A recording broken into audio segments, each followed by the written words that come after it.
vai abrir a sua Bíblia em 1 Samuel, capítulo 8. Você vai me acompanhar, vou fazer a leitura deste capítulo todo. 1 Samuel, capítulo 8.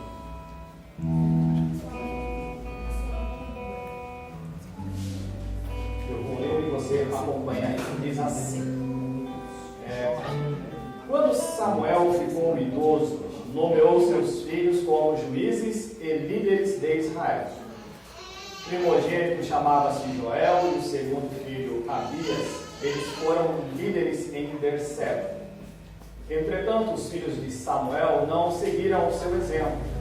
Ao contrário, deixaram-se seduzir e orientar-se pela ganância. Aceitaram o suborno e perverteram a lei e o direito. Por isso, todos os anciãos e autoridades de Israel se reuniram e foram falar com Samuel em Ramá. E ponderaram: tu envelheceste, e teus filhos insistem em não andar nos teus caminhos. Portanto, constitui sobre nós um rei, o qual exerça a justiça sobre nós, como acontece em todas as nações ao nosso redor. No entanto, esta expressão constitui sobre nós um rei, o qual exerça a justiça sobre nós, causou um profundo desgosto ao coração de Samuel, e então ele invocou o nome de Yahvé e orou ao Senhor. O Senhor Deus então lhe respondeu em seguida: atende, pois, a tudo o que este povo te pede, porquanto não é a ti que eles rejeitam, mas sim a minha própria pessoa, porque não desejam mais que eu reine sobre eles. Tudo o que tem feito contigo desde o dia em que eu os libertei e fiz subir do Egito, até este momento, abandonando-me e prestando culto e adoração a outros deuses, assim também estão fazendo contigo. Agora, portanto, atende ao que eles pleiteiam. Contudo, solenemente, lembra-lhes e explica-lhes todos os direitos do rei e reinará sobre eles. Samuel comunicou todas as palavras do Senhor ao povo que lhe rogava por um rei. Ele declarou: este é o direito do rei que reinará sobre vós. Ele convocará os vossos filhos e os encarregará dos seus carros de guerra e dos seus cavalos, e os fará marchar e correr à frente do seu carro. Determinará alguns como comandantes de 1000 soldados e outros como comandantes de 50. Ele os mandará arar as terras dele, fazer toda a colheita e construir armas de guerra e todo tipo de equipamentos para seus carros de guerra. Ele tomará as vossas filhas para serem perfumistas, cozinheiras e padeiras. Tomará igualmente vossos campos, as vossas vinhas, os vossos melhores olivais, e os dará aos seus oficiais. Das vossas culturas e das vossas vinhas, ele cobrará o dízimo, que destinará aos seus oficiais, criados, eunucos e serviçais. Os melhores entre os vossos servos e as vossas servas, os jovens, o gado, os jumentos, serão todos tomados, conforme a sua vontade, para seu uso particular. Exigirá também de vós o 10º dos rebanhos, e vós mesmos vos tornareis escravos dele. Então, naquele dia, reclamareis com grande voz contra o rei que vós mesmos tiverdes escolhido. Porém, Yahvé não atenderá às vossas queixas naquele momento de aflição. Contudo, todo o povo recusou-se a ouvir a advertência de Samuel e exclamou: não, queremos ter um rei. Eis, pois, que seremos como todas as demais nações. Um rei nos governará e sairá à nossa frente para lutar em nossas batalhas. Então, depois de ter ouvido tudo que o povo expressou, Samuel repetiu diante do Senhor. E o Senhor determinou: satisfaz, portanto, o desejo deste povo e constitui-lhe um rei. Então Samuel respondeu aos homens de Israel: volte cada um para a sua cidade. Amém. Eu quero falar algo aqui nessa noite a respeito do reino de Deus. E aproveitando que nós estamos aqui em um mês de política, um ano de eleições, falar um pouco a respeito desse sentido político ou a forma de governo. Quando nós lemos aqui esse texto, ele vai mostrar para nós um período onde Israel estava deixando uma forma de governo para outra forma de governo. Anteriormente aqui, você vai ver que quando o povo pediu para Samuel um rei, porque os seus filhos não eram justos, estavam corrompidos, se corromperam, se venderam, perverteram por isso o juízo, eles chegaram até Samuel e pediram para Samuel um rei. Ou seja, Samuel era juiz da época, era quem mandava naquela época, mas eles quiseram dizer o quê? Nós queremos um rei. Você é juiz, nós queremos um rei. E aqui a Bíblia vai dizer que doeu no coração de Samuel o povo chegar para ele, que era um líder, e pedir um rei. Quando ele foi orar ao Senhor, o Senhor falou para Samuel: eles não estão rejeitando você, eles estão rejeitando a mim. Aleluia! Não é você, Samuel, que tem que ficar com isso, porque desde que eu tirei eles da terra do Egito, adoraram outros deuses, sacrificaram a outros deuses, eles têm feito isso comigo. Então você vai passar para o povo qual vai ser as diretrizes do rei, como ele deverá governar, e no caso aqui, aquilo que ele terá como direito, e você avisa para eles, que se eles reclamarem dessa escolha, eu, o Senhor, não vou ouvir. Ou seja, nós vamos deixar esse regime para um outro, e eu não vou voltar atrás do tipo de regime de governo.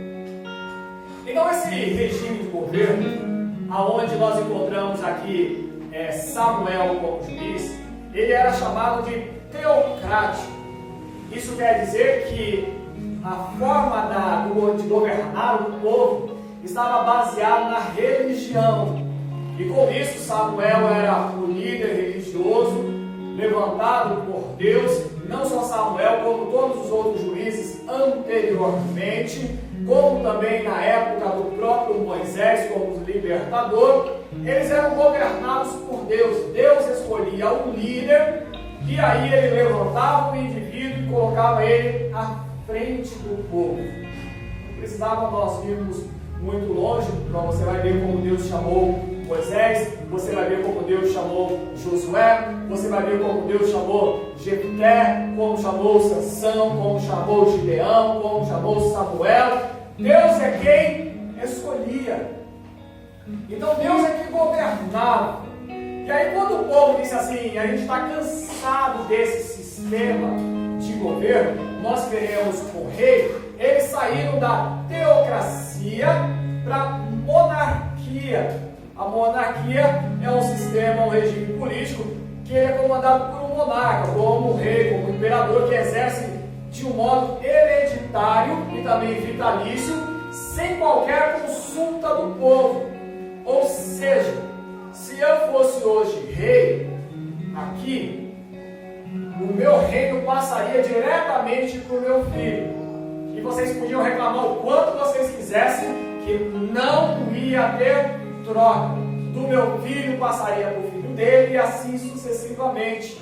Temos mesmo neste ano a morte da rainha Elizabeth, do qual já tem passado o trono para o seu filho, e assim vai se seguir. Isto é a forma de governo de rei, ou a monarquia. Quem se lembra aqui de uns anos para trás, já tem uns mais de 15 anos, que o Brasil fez uma tentativa de mudança de governo para monarquia? Quem se lembra disso aí? Vocês não se lembram que estavam procurando um descendente? Então, mesmo vocês se lembram, né? Pronto!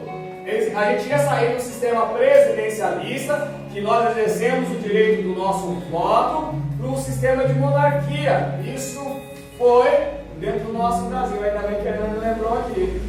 E aí a gente ia perder o direito de voto, perder o direito de escolher os nossos governantes e caindo na mão do monarca, se ele fosse bom ou ruim, era dele, pro filho dele e a vida que segue pra gente.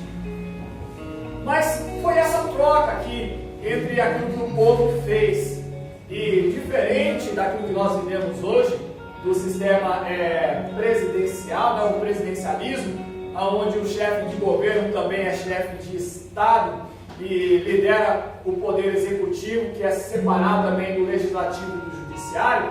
Então o presidente lá, ele governa e manda de uma forma geral, tendo mais esses outros poderes sobre o seu juízo, mas eles não tinham esse direito aqui de escolha. Então quando eles passam esse sistema de governo, e Deus chega para Samuel e fala assim, levanta para eles o rei, e nessa passagem aqui, é onde algumas pessoas entendem que Saul não era um homem segundo a escolha de Deus. Não é que Saul não era um homem à escolha de Deus, porque quem falou com Saul, quem levou Saul para Samuel, quem disse que era Saul o rei, foi o próprio Deus. Você vai encontrar isso aqui no capítulo 9 em diante de 1 Samuel. Deus escolheu Saul. O que Deus não tinha aceito era o sistema de governo. Mas foi Deus que chamou Saul para ser o primeiro rei. Então quando ele chegar e colocar Saul como rei, posteriormente, quando Deus o rejeita, ele fala assim, eu levantei um outro rei.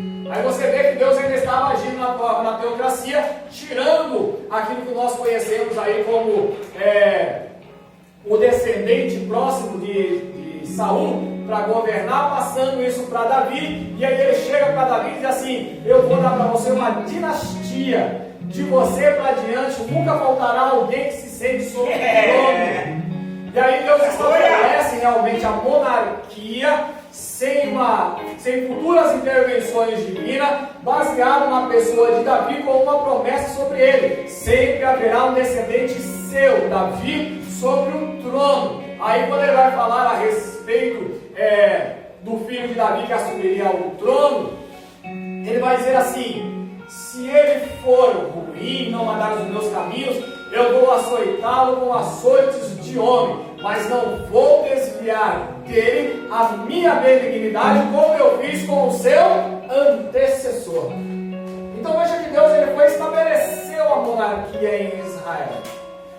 Aí quando nós encontramos isso, Israel passou por essas duas formas de governo, a teocracia e a monarquia, nós vamos encontrando que dentro do período de monarquia, no começo dele, o povo de Israel alcançou a sua maior fronteira, que foi no reinado de Salomão.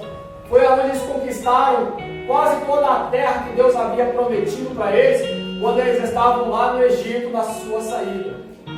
E quando nós pegamos esse período, a gente se lembra mais ou menos assim, que embora os reis, no período dos reis, o povo cresceu até Salomão, depois de Salomão eles começaram a ser diminuídos nas suas fronteiras.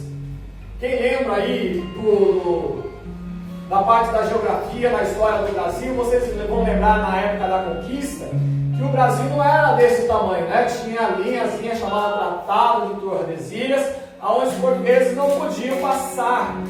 Só que com algumas guerras, entre outras coisas que houve, lá os portugueses avançaram e fizeram tudo aquilo que o Brasil é hoje, passando o tratado. Eles aumentaram o território. Eu poderia falar, por exemplo, que a Bolívia perdeu o território deles que vai para o mar para o Chile. O Chile foi e tomou todo o litoral da Bolívia. Isso é perca de território.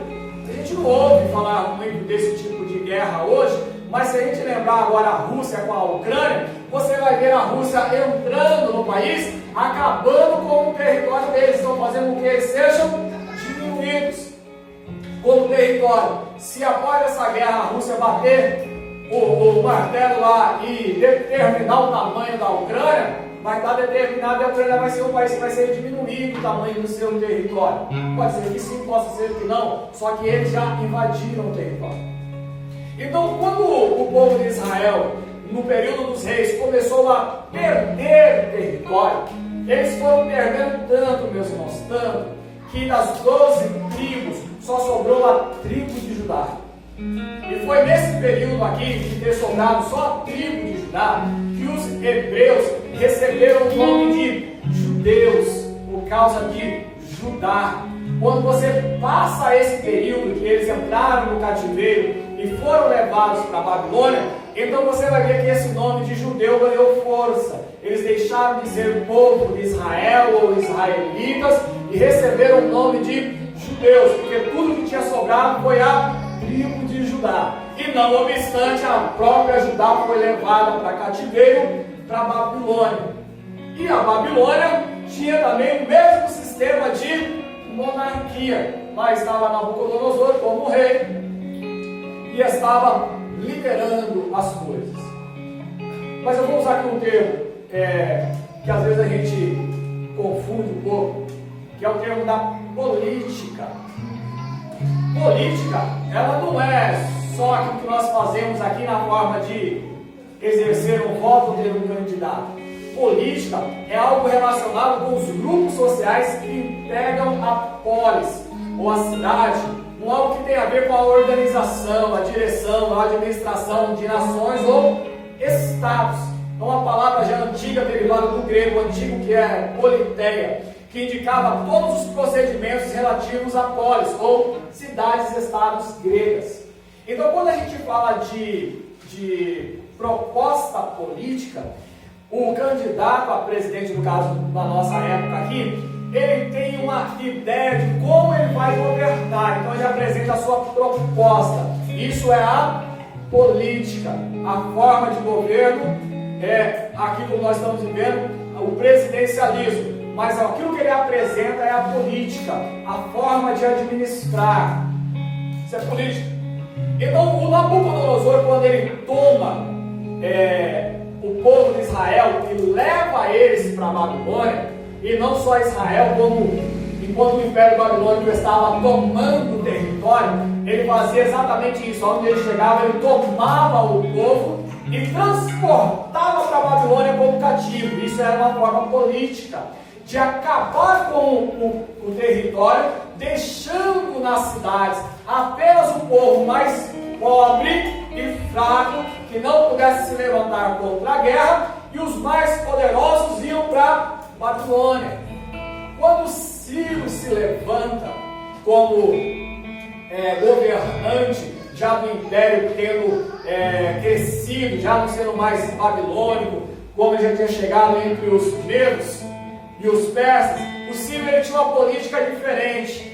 Ele chegou e disse assim: agora que nós tomamos a cidade aqui da Babilônia e aumentou o império, ele fez o seguinte: todo mundo que está dentro de Suzã, dentro das capitais, dentro das cidades espalhadas pelo território, quem quiser voltar para a terra de vocês, volte. Foi isso que fez o povo de Israel, os judeus, retornarem para Jerusalém. Foi a política do Ciro. Ele não fez isso só com o povo de Israel, ele fez isso com toda a mistura de gente que Nabucodonosor, ou o Império Babilônico, já tinha trazido para dentro da Babilônia. Vocês entenderam a ideia da política? Um tinha a ideia de arrastar todo mundo para dentro da cidade do Império, e o outro, quando chegou, ele falou assim: quem quiser voltar, que volte. E assim eles fizeram. E desde esse período do cativeiro babilônico, até quando Jesus ele veio a nascer, o povo de Israel nunca mais teve um descendente que se assentasse no trono como um rei. Eles nunca mais tiveram isso. Eles foram governados por estrangeiros. O Ciro falou assim: vocês podem voltar, mas o domínio ainda é meu. Vocês podem ir para a terra de vocês, mas quem manda lá ainda sou eu, sou o dono da terra. nós conquistamos, a terra ainda é nossa, mas se vocês quiserem ir para a terra de vocês, pode ir. Então, o povo de Israel nunca mais teve um rei que se assentasse no trono deles mesmo, que governasse e ditasse as regras. Eles passaram a viver sobre governantes dos quais eles eram homens gentios ou ímpios, ou que não tinham nenhum afeto com o Deus de Israel. Nenhum. Nabucodonosor mesmo, você vai encontrar no livro de Daniel, quantas vezes foi que ele usou ali a expressão a respeito dos deuses, aquele impasse dos três moços lá com a estátua de ouro, falou assim: quem é o Deus de vocês que vai impedir de que eu faça isso? Como ele lançou Daniel na cova dos leões por causa da religião de Daniel e assim por diante. Por mais que ele tenha feito um decreto exaltando o Deus de Daniel, isso não importa. Veja que o fator da religião dos judeus, o Deus verdadeiro, estava sendo colocado por terra, porque quem governava tinha outros princípios políticos ou de leis que não estava mais sob aquilo que Israel queria. Eles tinham perdido o governo da mão de Deus, aqui no capítulo 8 de 1 Samuel. No livro de Levíticos você vai encontrar Deus falando com o povo, dizendo assim: vocês me serão por povo e eu serei para vocês Deus. Sistema da teocracia. Quando eles chegam aqui, que Deus fala para eles: então eu vou levantar para vocês o sistema de monarquia, vai estar na mão de vocês, e quando vocês se lamentarem por isso, eu não vou mudar o sistema, vai ficar na mão dos homens. É monarquia que vocês querem, é monarquia que vocês terão. Agora veja só, o povo de Israel estava crescendo na teocracia, mas ao entrarem no sistema da monarquia, não foi muito para adiante. Foram apenas 3 reis, ou poderia dizer 4, porque teve um filho de Saul, seguido antes de Davi, que governou cerca de 3 anos. Que Davi governou um período numa cidade, governou, depois subiu para Jerusalém para governar. Ele governou, foi um reino dividido. Mas até Salomão, o reino cresceu, como eu falei, só 4 ou 3 reis, que seja, ou um período aproximadamente de 120 anos. 120 anos, para depois eles entrarem numa decadência tal, para perder todo o território que Deus havia prometido. Todo o território que Deus havia prometido. E quando eles voltam para Jerusalém, que Deus traz eles de volta, Deus não mexe no sistema de governo daquela época. Ele não mexe. Ele pega o Ciro, como ele já tinha chamado por intermédio de Isaías, e diz assim: o Ciro é o meu pastor, ele vai fazer o que eu estou querendo. Ciro. E aí o Ciro manda o povo de Israel de volta para a sua terra, mas Deus fala assim: mas o Ciro vai continuar no trono. Aquele reinado foi até a chegada do Império Romano. Quando Roma assume, passado ainda mais algum tempo, tem uma história dos Macabeus, dá para vivenciar um pouco aquele período romano, da luta entre o povo de Israel, os judeus quererem ser livres, lutando contra o Império Romano. Foi por causa desse período que você vai encontrar os homens que eram cobradores de impostos, eles eram revoltados com os publicanos.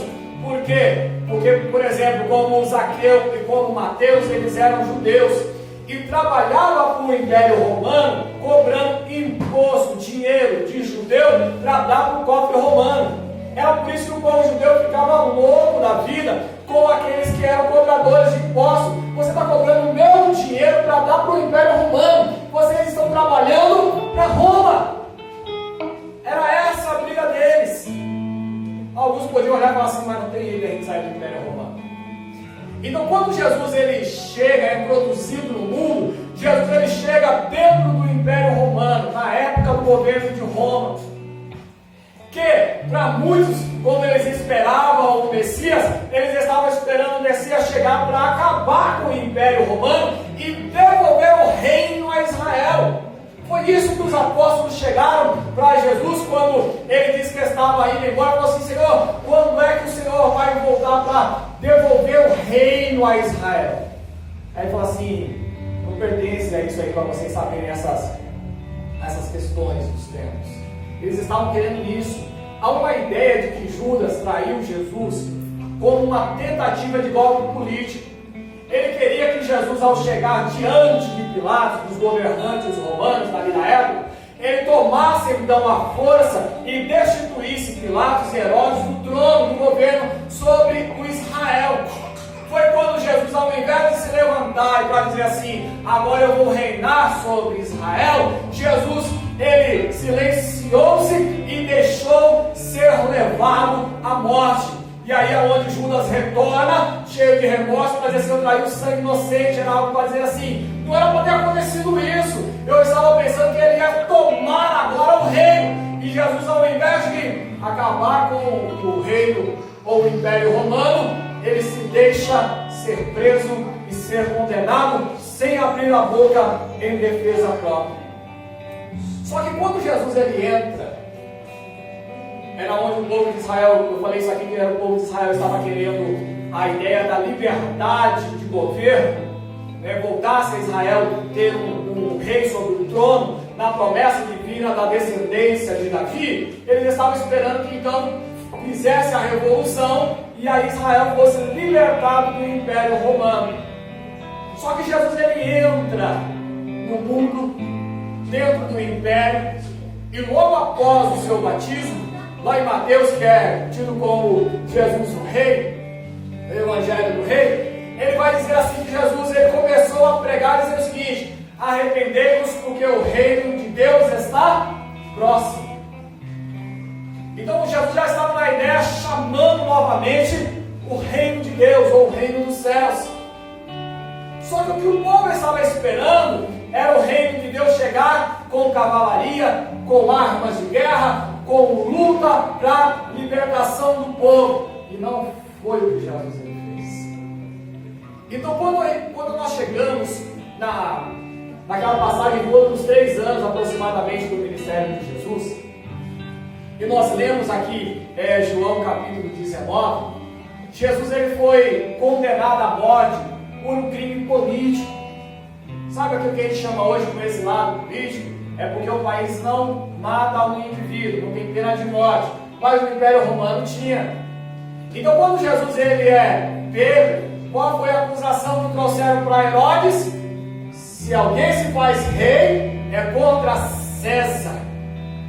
E nós só temos um rei, que é o César. Se ele está fazendo rei, está contra o Império, está na sua mão agora Pilatos, para que ele seja morto e por meio da crucificação. Então Jesus, quando ele é morto, a acusação dele, vocês vão lembrar o que foi que Pilatos escreveu? Jesus Nazareno, rei dos judeus. Essa é a sua acusação, uma acusação política. Está querendo se levantar contra o governo atual, que era o Império Romano de César. Lá estava Jesus, sentenciado à pena de morte, a pior morte que era daquela época, que era a morte de cruz, e sem contar que será a pior morte, era algo muito vergonhoso. Lembra do texto de Isaías, quando ele vai falar a respeito do Messias? Era um homem que nós não fizemos dele casa algum. Casa algum. Estava lá pendurado. Qual é a palavra do povo para Jesus? Não é o rei dos judeus? Se salva aí desta cruz. Como ele estava crucificado, com a coroa de espinho, com um manto de púrpura, que era algo dos reis, e lá estava aquilo que era chamado como o rei. Ou seja, a mensagem de Roma é assim: se algum de vocês aí quiser se levantar como rei, observa qual é o seu destino: a crucificação ou a pena de morte. Observa. Se mais alguém quiser se levantar como revolucionário e se fazer rei, observa o seu final: morto com uma cruz, satirizado, zombado, escarnecido, como os soldados fizeram. Até como o texto vai dizer, que eles diziam assim: salve rei dos judeus. e esbofeteavam eles. Talvez a gente nunca parou para olhar isso de uma forma política, mas lá estava Jesus sendo sentenciado politicamente, já que não dá para matar ele por ter sido feito filho de Deus, que foi uma das coisas que eles falaram que o Pilatos tentou livrar Jesus. Aí o povo clamou da seguinte forma: já que como filho de Deus para você, Pilatos, não dá, ele se fez rei e está se levantando contra o César. Se você apoiar um outro rei, você, Pilatos, também é contra o César. Foi aí que o Pilatos falou assim: então eu vou lavar as mãos desse homem inocente, eu não vou me levantar contra o César, não vou apoiar nenhum tipo de rei, independente de quem ele seja, eu vou pisar por aqui. Só que Jesus, ele morre, ressuscita no terceiro dia e incumbe os seus discípulos para que eles continuassem levando a mensagem do reino de Deus. Vocês conseguem entender aquilo que Jesus ele deixou para os discípulos? Quando ele disse assim: vão por todo mundo, preguem o Evangelho. Lembra o princípio da pregação de Jesus: arrependei-vos, que o reino dos céus está próximo ou é chegado? Quando Jesus ele incumbe os apóstolos a levarem a mensagem da palavra de Deus, ele também estava incumbindo, como ele falou assim: ensinem eles a guardar tudo aquilo que eu tenho mencionado para vocês. É o que diz o texto final de Mateus capítulo 28. Vão todo mundo, preguem o Evangelho e façam dele que eles se tornem discípulos, ensinando eles a guardar o que eu tenho passado para vocês. Então eu quero passar aqui agora para a gente falar do reino de Deus, uma outra forma de governo. Não sei se você já parou para absorver a ideia, mas quando nós falávamos do Império Romano, nós estávamos falando de um reino, do reino romano, o reino de Israel, o reino dos babilônios, dos medos persas, dos sírios, por assim como eles eram. E Jesus, quando ele entra e começa a trazer a mensagem que deu para os discípulos continuar a mensagem dele era o seguinte: eu tenho uma nova proposta para vocês de uma forma de governo. Vocês serão governados agora de uma forma diferente. Eu coloquei assim: é o teocrático da monarquia. Deus é quem comanda, mas o rei é Jesus. Teocracia com a monarquia. Deus ele chamou o povo por intermédio de Jesus para que ele voltasse a governar como o comandante, como o líder do povo, e Jesus era o seu rei. Quem escolheu o rei? Deus. Quem vai para o trono? Jesus. E Jesus no trono, o seu reino não terá fim. Foi aquilo que o Daniel fez menção: o seu reino é um reino sempre eterno, não vai passar para outro. Jesus ascendeu ao trono pela posição que o Pai lhe deu e jamais será trocado. Então é como se Deus falasse assim: eu volto a mandar, levanto um novo líder como rei para vocês, e ele é Jesus. Ele é Jesus.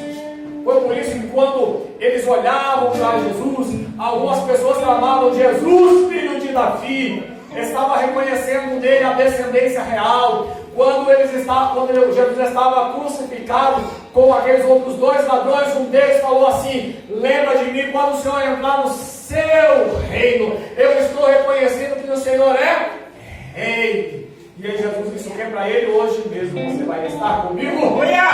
Isso. Maravilha. A palavra do rei. Então quando eu falo aqui agora desse novo governo, eu preciso entender que nós temos na Bíblia Sagrada as diretrizes políticas de Deus, como Deus governa por intermédio de Jesus. Você vai encontrar, por exemplo, alguns textos que são claros, mas algo que a gente pode entender é que no reino de Deus não existe distinção de ninguém. Sabe essa luta que a gente passa aqui no Brasil de direitos das mulheres, direito de idoso, direito de criança, direito de A, direito de B, direito de negro, direito de índio, direito de branco, direito, todo mundo clamando por direito, todo mundo clamando por direito.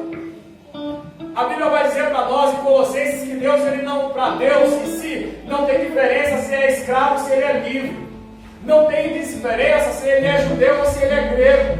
Não tem diferença se ele é bárbaro ou se ele é cita. Não tem diferença. Quando nós falamos a respeito do reino, Deus ele não faz distinção se é macho, se é fêmea, não faz distinção de idade.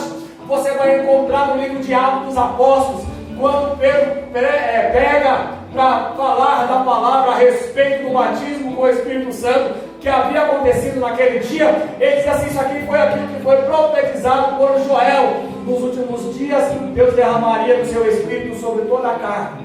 Aí ele diz assim: e os servos terão ali, eles profetizarão, os filhos de vocês terão sonhos, os velhos terão visões, as mulheres receberão também da mesma forma. Ali você vai encontrar que Deus não estava fazendo distinção de ninguém.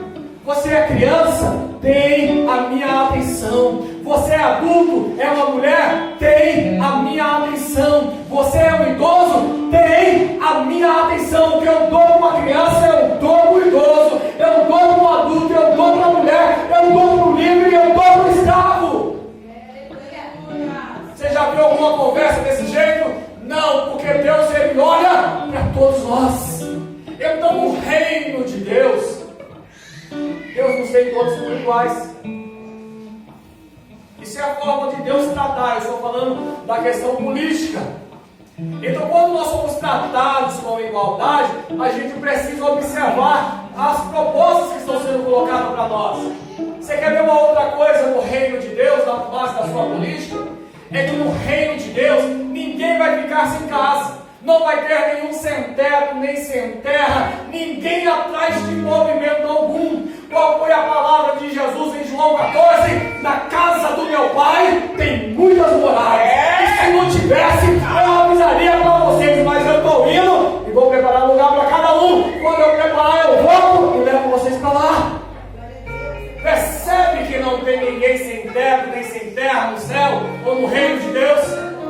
No reino de Deus, ninguém passa fome nem sede. A Bíblia vai dizer para nós no livro de Apocalipse que no centro da cidade corre o rio da água da vida. No centro da cidade tem a árvore da vida que dá o seu fruto e a folha para a saúde. Tem alimento, tem remédio, tem água, está tudo ali de graça. O texto vai dizer o quê? Quem tem sede, vem. Você está achando que tem problema para ter mercado no céu para você pagar por mercadoria? Não! Lá tem comida de graça, lá tem água de graça, lá tem moradia de graça. No céu a gente não paga nem conta de energia elétrica, porque a Bíblia vai dizer que no céu não tem sol, não necessita de luz nem de lâmpada, porque Deus brilha sobre aquele lugar. Energia elétrica paga no céu. Olha para mim se tem algum governo que oferece tudo isso para a gente. Então quando a gente olha para o reino de Deus, eu vou dizer mais uma outra coisa para você. O reino de Deus ele oferece para a gente o fim de todos os males. Você já ouviu falar disso? Não tem crime, não tem coisa que faça a gente chorar, não tem nada que nos traz a lembrança alguma dor, não tem problemas de saúde. A Bíblia vai mostrar para nós lá que no céu nem cemitério tem, porque as pessoas não morrem mais. Aleluia. Se é alguma coisa que alguém poderia olhar e dizer assim, olha, no céu ele precisa de um espaço para sepultador, Deus vai falar, mas aqui não morre, não tem cemitério aqui dentro, está todo mundo aqui seguro. Isso é o reino de Deus, o governo de Deus, aquilo que Deus lhe oferece para nós. Mas, porém, entretanto, contudo, existem algo que Deus deixa claro, que não é todo mundo que entra no reino. Ele diz assim, vão ficar de fora, não pode entrar no reino, não pode. Pode entrar quem quiser, mas esses aqui vão ficar de fora. Tem 4 textos, e eu nem vou fazer uma citação que nem está escrito, mas você pode olhar na Bíblia Sagrada depois. Apocalipse 21, 8, Apocalipse 22, 15, Gálatas capítulo 5, versículo 19 e 21, 1 Coríntios capítulo 6, versículo 10, lá está escrito claramente, ficarão de fora ou não herdarão o reino de Deus aqueles que tais coisas praticam. Aí o indivíduo vai olhar e dizer assim, eu vou entrar no reino de Deus de todo jeito. Deus vai olhar, você é quem? Aqui você não entra não. Se você quiser entrar no reino de Deus, eles têm aqui o princípio político do seu reino. Alguém poderia olhar e dizer assim: no céu vai entrar de tudo. De tudo não. Porque o finalzinho do Apocalipse ele vai dizer assim: nada que contamine o céu vai entrar, vai ficar de fora. Então não pode contaminar, então não vai entrar de tudo. Pode entrar todo tipo de pessoa, mas daqueles que se arrependeram para entrar no reino dos céus. Aí ele entra, se ele estiver arrependido das suas más condutas, para entrar no reino de Deus. Então, quando eu falo disso, a gente vai entrar aqui num pequeno conflito, um conflito político. A gente pode entender isso, como eu usei essa expressão para vocês hoje, pelo conceito político de governo. Porque hoje a gente elege pessoas que defendam os nossos ideais. Mas no reino de Deus não vai ter eleição. E apenas a sua vontade, a vontade de Deus é que vai ser prezada. Aqui, quando nós falamos de eleições, nós queremos alguém que governe ou que zele pelos nossos direitos, como vereador. Como é que a gente faz a busca de vereador? Aquele que lembra do bairro, que trouxe água encanada, que trouxe energia elétrica, que asfaltou a rua, que trouxe linha de ônibus, transporte público. É a ideia do vereador. Ninguém que mora aqui no Jardim das Fontes vai votar num vereador que está cuidando lá da Zona Norte de São Paulo, porque ele nunca vai olhar para você aqui. Esse é o sistema de vereador. Só que no céu não tem isso. No céu não vai ter esse tipo de candidato ou pessoa que a gente se levante como um líder para buscar o direito apenas de um grupo de indivíduos, porque o reino de Deus ele é perfeito. Deus conhece o centro e a periferia da Nova Jerusalém. Não vai ter problema nenhum em campo algum. Não precisa eleger ninguém para dizer assim: Senhor, o Senhor esqueceu da gente lá no canto inferior esquerdo, lá no sul. O Senhor vai se esquecer daquele cantinho. Não, porque o reino de Deus ele é perfeito. Então a gente não pode mais eleger ninguém. Ninguém vai ser levantado lá para buscar o nosso direito. Por quê? Porque o reino de Deus ele é perfeito. Aqui a gente fica buscando esse tipo de liderança, um tipo de governante que se lembre da gente. Só que Deus ele nos conhece todos. O profeta Isaías, se eu não estou enganado, ou entre os profetas maiores, a Bíblia vai dizer assim que Deus escreveu o nome de cada um de nós na palma da sua mão. Quem já escreveu na mão aí? Levante a mão. Quem já escreveu na mão? Por que você escreveu na mão? Para não esquecer, porque quando você pega na mão, você não sei onde pôs o papel, mas está aqui, ó, na palma da minha mão escrito. Na palma da minha mão está escrito. E está o nome de todo mundo lá, por aqui da serra. No reino de Deus tem até entrada registrada. Porque o texto bíblico vai dizer para nós que todos aqueles que forem achados escritos no livro da vida entraram no reino do Senhor. Está registrado. A ideia do reino de Deus é tão bom para a gente, tão bom, que aqui nessa terra a gente já começa a usufruir de certos benefícios do céu. Aqui nessa terra. É como se Deus estivesse num país vizinho e mandasse recursos para onde nós estamos.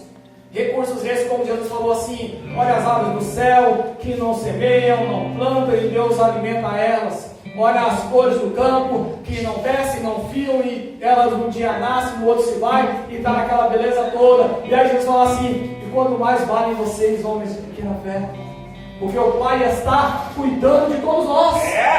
É o cuidado divino aqui nessa terra. E nós estamos usufruindo isso porque nós aceitamos a ideia de Jesus como Rei e Senhor das nossas vidas. Quando nós falamos isso, eu estou falando aqui como se fosse um voto de confiança. Sabe quando a gente aceita Jesus, quando a gente reconhece Ele como Senhor, Salvador e Rei, isso é um voto de confiança, que nós estamos esperando que chegue o momento no qual Ele venha a reinar. É um voto de confiança no qual nós estamos dando para Ele, para dizer assim: nós esperamos no Senhor.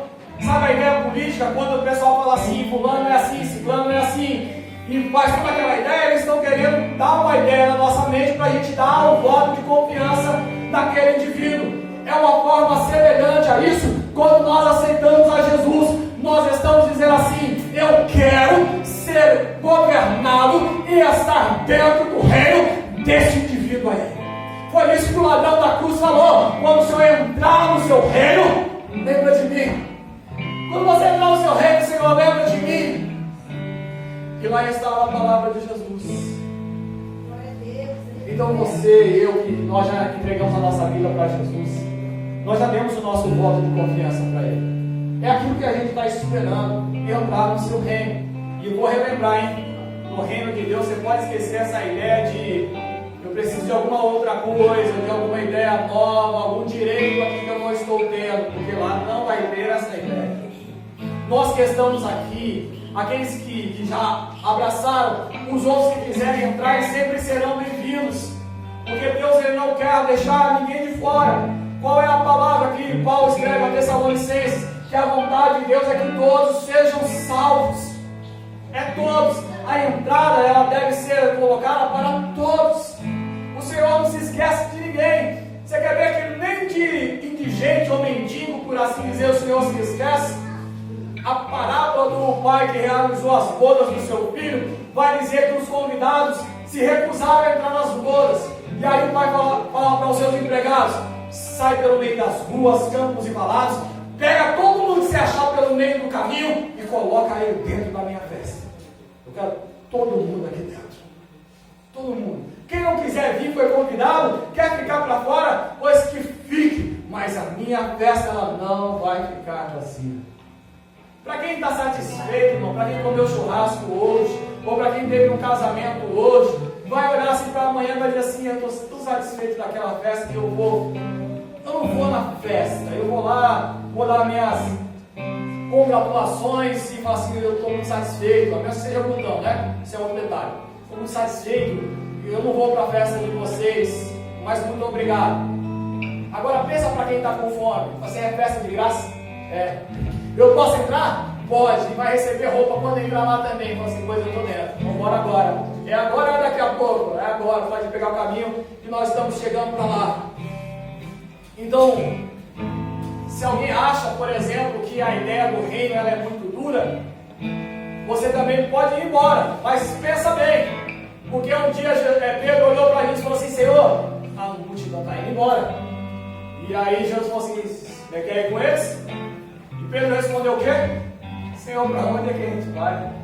Só tu tens a palavra de vida eterna. E aí Jesus ele põe mais um pouco.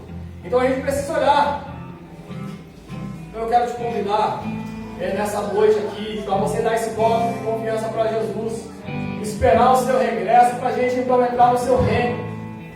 Esse voto de confiança, nós que eu estou falando aqui, ele é algo que interfere nas nossas vidas enquanto nós estamos vivendo aqui sobre essa terra. É uma escolha que nós vamos olhar, e vou falar aqui de novo da política da terra, né, ou da forma de governo da terra, ou a forma de governo no céu. A gente precisa ver se o Egito não é aquela coisa tão boa ainda que a gente quer viver nele. A gente precisa olhar se a Babilônia não é algo tão bom assim que a gente ainda queira viver nela. O Egito foi a tirada de Israel, a Babilônia é citada no Apocalipse, quando Deus diz assim: sai dela, povo meu, para que não recaia sobre vocês a sentença do juízo que está vindo sobre ela. A ideia da Babilônia. Nem todo judeu saiu da Babilônia. Daniel ficou lá sob o governo dos reis. Nem todo judeu saiu da Babilônia. Neemias foi para Jerusalém e retornou para eles lá também. Nem todos eles saíram da Babilônia. Mas nós chegamos aqui num momento que nós precisamos ver a vida que nós estamos vivendo nessa terra, para que de repente a gente não ache que a forma de governo aqui é linda e maravilhosa. Fulano entrou no governo, isso é excelente, isso é muito bom, olha aquele tipo de país, olha aquele tipo de governo, olha como eles tratam as pessoas, isso é maravilhoso viver aqui. Só que nós temos algo que nós já demos para o Senhor, este voto de confiança, e eu estou dizendo isso é quando a gente fica e permanece até o fim das nossas vidas. é onde ninguém ganha a nossa ideia para comprar o nosso voto. Nós temos um voto para Jesus e é para Jesus até o final das nossas vidas. É para permanecer com Ele. E enquanto nós estamos esperando, nós vamos clamar constantemente uma frase que muitas vezes você faz e pode não ter percebida, mas nós estamos clamando dizendo o quê? Venha o teu reino e seja feita a tua vontade. Aleluia. Nós oramos isso constantemente ou não, Pai Nosso? Venha o teu reino e seja feita a tua vontade, assim na terra como é no céu. Então nós continuamos clamando isso pelo reino de Deus. Venha o teu reino e seja feita a tua vontade.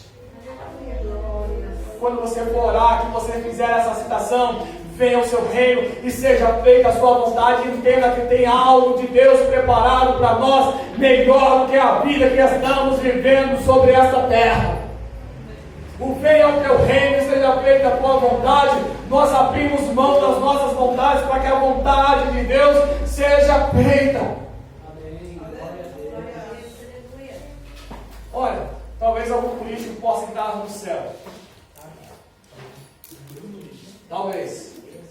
Mas entenda só uma coisa: ele lá nunca vai ser candidato. Nunca vai ser candidato. Porque se ele quiser dizer para Deus assim, eu tenho uma ideia melhor, ele vai olhar para Deus, pode olhar para ele e vai dizer assim: quer dizer que aquilo que eu estou governando não está sendo bom para você? E é aqui que você quer ficar no meu reino. Aqui quem manda é Deus. Não tem sugestão de melhor. Você tem alguma coisa melhor que isso? Todo mundo tem saúde. Todo mundo tem alimento de graça. Todo mundo tem água de graça. Todo mundo tem casa de graça. O que você quer de nós? Ainda está querendo direito de alguém? Entendeu a ideia que eu falei do político, né? Existem os bons, que a gente só está olhando para o Brasil. Política vai bem além de Brasil. Viu? Política vai bem além do Brasil. Vai bem além. Por isso que eu estou falando de política. Você pode olhar pelos nossos e dizer que não presta. Tudo bem. Só que não existe político só no Brasil. Viu? Reis como a Rainha Elizabeth também são formas políticas. Governo. Então a gente precisa olhar para ver quem a gente está colocando para dentro e quem a gente coloca para fora. Estou dizendo que eles podem entrar. Pode ter alguém que foi político entrar no céu. Mas lá ele não vai ter jeito de opinião. Nós estamos nos sujeitando à vontade de Deus. E é sobre essa vontade que nós vamos ficar. E eu vou repetir, essa vai ser a frase de sempre. Venha ao teu reino e seja feita a tua vontade. Aleluia. Deus em Cristo abençoe. As palmas podem louvar.